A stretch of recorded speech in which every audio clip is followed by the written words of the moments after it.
Hello everyone, my name is Ambassador Ariana Kwao.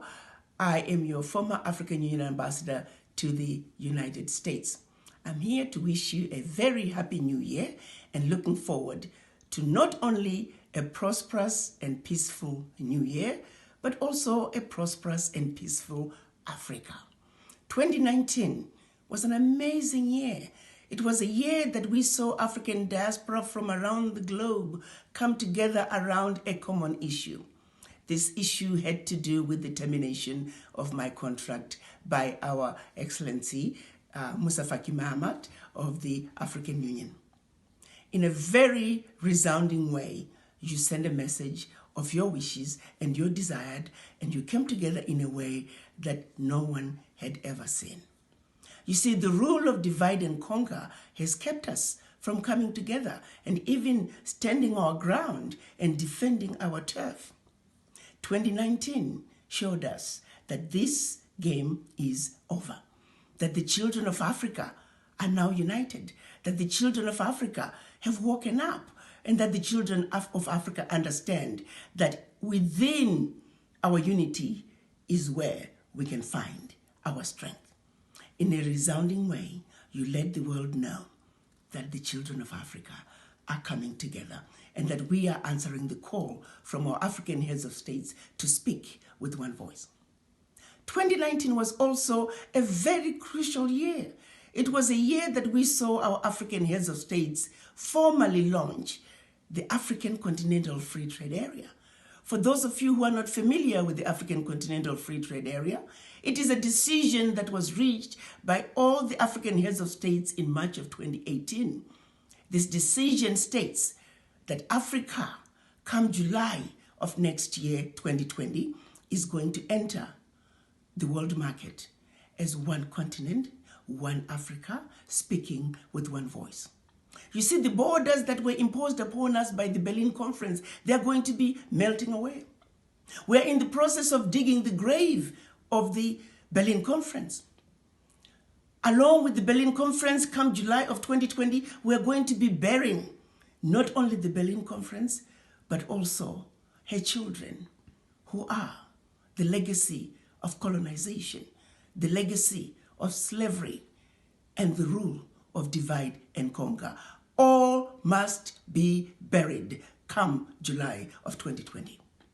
In order for us to build the Africa that we want, we must make sure that all three are buried, and in addition, we must have a serious conversation with the image in the mirror to undo the shackles of the mind.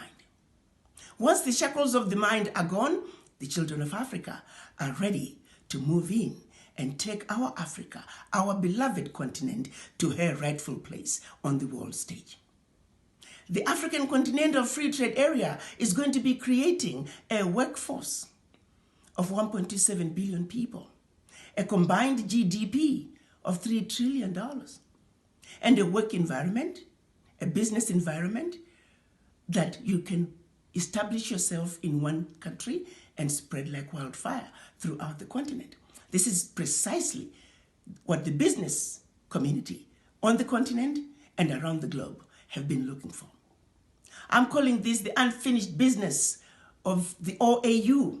The unfinished business of our Pan-African fathers is now going to be completed come July of 2020. What this means is, come July 2020, the boundaries are going to melt away, which means others who have the finances, who have the capacity, such as the Chinese, such as the Europeans, they are ready to move into an Africa that is now going to be easy to do business. What that means to you and I, my fellow African diaspora, is that when they do move in, this time is for a clean sweep. Unless, of course, we, the owners of the land, we, the owners of the wealth of Africa, choose to defend our turf. And how do we defend our turf? You have to understand that singularly, while we may have been given our political independence in Africa, we were never given our economic liberation. It is singularly the lack of our economic liberation that is keeping us as the most disrespected race on earth. that is keeping us from being in a position to defend ourselves against our former colonizers who continue to exploit us to this day, who continue to colonize us to this day.